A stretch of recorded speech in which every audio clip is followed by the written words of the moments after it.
my first grade friends. Today I'd love to read one of my favorite books, One Morning in Maine by Robert McCloskey. This is one of my favorite books because Maine is one of my favorite places to go to. I love the ocean. Such a great place to go. Okay, here we go. One Morning in Maine. One morning in Maine, Sam woke up. She peeked over the top of the covers. The bright sunlight made her blink, so she pulled the covers up and was just about to go back to sleep when she remembered, today's the day I'm going to Bucks Harbor with my father. Sam pulled back the covers, hopped out of bed, put on her robe and slippers, and hurried out into the hall. There was little Jane just coming out of her room. Sister Jane had wiggled out of her nightie, so Sal helped her put on her robe and slippers. You don't want to catch a cold and have to stay in bed, Jane, because this morning we are going to Bucks Harbor, Sal reminded her sister. Together they went into the bathroom to get ready for breakfast. Sal squeezed out toothpaste on her sister Jane's brush, and she said, "Be careful, Jane, and don't get it in your hair." Then she squeezed more toothpaste on her own brush. And when she started to brush her teeth, something felt very strange. One of her teeth felt loose. She wiggled it with her tongue, then she wiggled it with her finger. Oh dear, she thought. This cannot be true. Standing on the stool, she looked in the mirror and wiggled her tooth again. Sure enough, it was loose. You could even see it wiggle. "Ma!" she cried. "One of my teeth is loose. It will hurt and I'll have to stay in bed. I won't be able to eat my breakfast and go with Daddy to Bucks Harbor." She came running down the stairs and into the kitchen. "Why, Sal," said her mother, "there's nothing to worry about. That means that today you'll become a big girl. Everybody's baby teeth get loose and come out when they grow up. A nice new, bigger and better tooth will grow in when this one comes out. Did your baby teeth get loose and come out when you grew into a big girl?" Sal asked her mother. "Yes," she answered. "And then these nice larger ones grew in. When Penny grew to be a big dog, his puppy teeth dropped out too." "And will Jane's get loose too?" asked Sal. "Yes," said her mother, "but not for a long time, not until she stops being a baby and grows up to be a big girl like you. Jane is so young that she hasn't even got all her baby teeth yet. Now let's go upstairs and brush our hair and get dressed for breakfast." "It feels so different to be a big girl and have a loose tooth," said Sal, "especially when you are chewing. When is it going to come out?" "Perhaps today, perhaps tomorrow," answered her mother. "But when your tooth does come out, you put it under your pillow and make a wish. And your wish is supposed to come true." "I know what I'm going to wish for," said Sal, "a nice cold choco." "But you mustn't tell anybody your wish or it won't come true," cautioned her mother. "It's supposed to be a secret wish. Now finish your milk, Sal.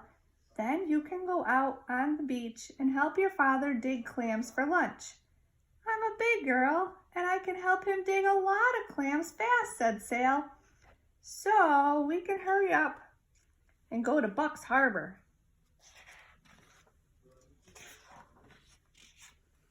After breakfast, when Sal went out to help her father, she saw a fish hawk flying overhead carrying a fish. "I have a loose tooth," Sal called up to the fish hawk. The fish hawk flew straight to her nest on top of the tree without answering. She was too busy feeding breakfast to her baby fish hawk. Sal wondered for a moment if the baby fish hawk had any teeth to chew his breakfast.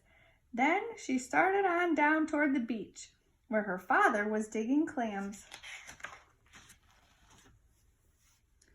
When she came near to the water, she saw a loon. "I have a loose tooth," Sal called to the loon, "and today I have started to be a big girl." The loon didn't say anything but kept swimming in circles. Then he ducked his beak in the water and snapped out a herring. Then he swallowed it whole without a single chew. "Perhaps loons don't have teeth," thought Sal, and she was just turning to go on her way when a seal poked his head up out of the water. "I have a loose tooth." Sail said to the seal, and the seal, being just as curious as most seals, swam nearer to have a good look. See, said Sail, as she walked closer, right down into the slippery seaweed at the water's edge. The seal swam nearer to Sail. Sail was stooping nearer. Then, whoops! She slipped on the seaweed and fell kaploosh. The seal disappeared beneath the water, and the loon laughed. Loo-hoo-hoo-hoo-hoo. Sail wasn't hurt a bit, so she laughed too. Then she got up carefully. She started on down to the shore to help her father dig for clams. She paused to watch some seagulls having breakfast. They were dropping mussels down on the rock to crack the mussel shells just like nuts when they flew down to eat the insides. Do seagulls have teeth? Wondered Sail as she wiggled her own loose tooth with her tongue. She thought of her secret wish and smiled, then hurried down to the beach where she could see her father. Daddy, I have a loose tooth, she shouted. And when it drops out, I'm going to put it under my pillow and wish a wish. You can even see it wiggle. Her father stopped digging clams to watch while Sail wiggled her tooth for him. You're growing into a big girl when you get a loose tooth, he said. What are you going to wish for when it drops out? I can't tell you that, said Sail. Because it's supposed to be a secret wish. Oh, yes, so it is, her father agreed. May I help you dig clams, Sail asked. I'm almost finished, he replied, but you can help if you like. First, you must take off your shoes and socks and roll up your pants, too, so that you won't get all wet and muddy. Sail took off her shoes and socks and put them on a dry rock. She pulled up her pants and waded into the muddy gravel to help her father. He dug in the mud with his clam rake, and then they looked carefully and felt around in the muddy hole for clams. I found a tiny baby one, said Sail. You certainly did, said her father, but it's too small. We just keep the large ones like this. Let's put the baby clam back in the mud so it can grow to be a big clam someday. He is such a baby clam, and I guess he is too small, she agreed. I guess he isn't even big enough to have all his baby teeth, said Sail, placing the tiny clam tenderly back in the mud. Clams don't have teeth, grunted her father, digging another rakeful of mud. Not even big clams have teeth, asked Sail. Not even big clams, her father assured her. Do baby fishhawks and big fishhawks have teeth, asked Sail. No, said her father. Do loons have teeth, she asked him, and gulls? No. Do seals have teeth? Yes, they have them, he answered. And do their teeth get loose like this, asked Sail, opening her mouth to show her loose tooth. Oh, she said with great surprise. She fell with her tongue and she fell with her muddy fingers. Why, it's gone, she said sadly, feeling once more just to make sure. The loose tooth was really and truly gone. The salty mud from her fingers tasted bitter, and she made a bitter-tasting face that was almost a face like crying. Did you swallow it, Sail? Her father asked with a concerned smile. No, she shook her head sadly. I was too busy asking to do any swallowing. It just dropped itself out. It's gone. And I can't put it under my pillow and make my wish come true. That's too bad, her father sympathized, but you are growing into a big girl, and big girls don't cry about a little thing like that. They wait for another tooth to come loose and make a wish on that one. Maybe we can find my tooth where it dropped, said Sail, hopefully feeling around in the muddy gravel where the clams lived. Sail's father helped her look, but a muddy tooth looked so much like a muddy pebble, and a muddy pebble looked so much like a muddy tooth that they hunted and hunted without finding it. We'll have to stop looking and take our clams back to the house, Sail, her father said at last. or we won't have time for the trip to the village. He washed off the clams in the clean salt water of the bay, and Sal reluctantly stopped looking and waded in to wash her muddy hands from her feet and hands. I guess some clam will find my tooth and get what I wished for, said Sal. If we come back here tomorrow and find a clam eating a chocolate ice cream cone, why, we'll have to take it away from him and make him give my tooth back too, she said.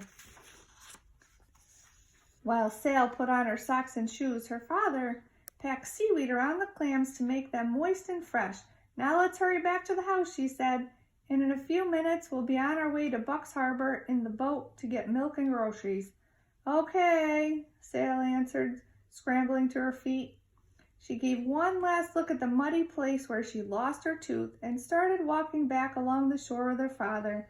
She walked along slowly, looking at her feet so that her father could not see her face in case it looked almost like crying. Oh, see what I found? She explained, stooping to pick up a feather. It's a gull's feather, said her father, pausing for Sal to pick it up. Did a gull lose it? Will another feather grow in where this one dropped out? Asked Sal. Yes, Sal, that's right, answered her father. Maybe seagulls put dropped out feathers under their pillows and wish secret wishes, Sal suggested. Seagulls don't use pillows, but I suppose they can make wishes, her father said. Then I'll make my wish on this feather, Sal decided. Perhaps the seagull has already made a wish on that feather, and the wish is used up, suggested her father. Oh no, Sal said defiantly. He didn't, you see, I guess because he was too busy flying and not looking back. He didn't notice it was loose when he brushed his feathers this morning, so he didn't expect it would drop out. He didn't even know it's gone, she convinced herself. She closed her eyes tight and wished her secret wish. When they reached home, Sal's mother and sister Jane were waiting with a box of empty milk bottles to return to the store and a list of things to buy. I'll have a nice clean clam chowder ready for you for lunch when you get back, said Sal's mother, waving goodbye. I'll take good care of Jane, Sal promised. I'm a big girl and I can watch so she doesn't tumble into the water. Sal and Jane and their father went down to the shore and got aboard their boat. Sal and Jane put on their life preservers while their father prepared to start the motor. He pulled and he pulled on the rope to start, but the motor just coughed and sputtered and wouldn't start. So he had to row the boat all the way across the bay to Buck's Harbor where the store was. The harbor was full of boats, and Sal's father rowed their boat along among them, up the landing and tied it so it would not drift away while they were at the store. They all climbed ashore, and Sal's father brought along the milk bottles. He brought the motor, too, so Mr. Condon, who ran the garage, could fix it. As they came up to the path to the village, Mr. Condon was outside his garage putting gas into a car. I have a tooth out, Sal greeted, and our outerbound motor won't run. My, such trouble, Mr. Condon commented after he had admired the empty place where Sal's tooth was missing. They took the motor into the garage to find why it wouldn't run. Mr. Condon pinched a little with his pliers, tucked a bit with his hammer, and then after selecting a long wrench, he took out the spark plug. Come right out. Just like the little tooth of yours, didn't it, Sal? He said, holding it up with the light. He grunted, tossed it on the floor. Needs a new plug. Sal was just about to ask how long it would take for a new spark plug to grow, and when Mr. Conger reached up on the shelf and picked out a brand new one and put it into the motor, Sal picked up the old spark plug and handed it to her sister Jane. Jane was so little she didn't understand about secret wishes. Jane was so little that she couldn't even say ice cream cone. So Sal wished the secret wish for Jane on the spark plug. Mr. Condon pulled the rope and the motor started right up just as good as new. Sal's father thanked him and picked up the motor and the milk bottles. Jane carried her spark plug.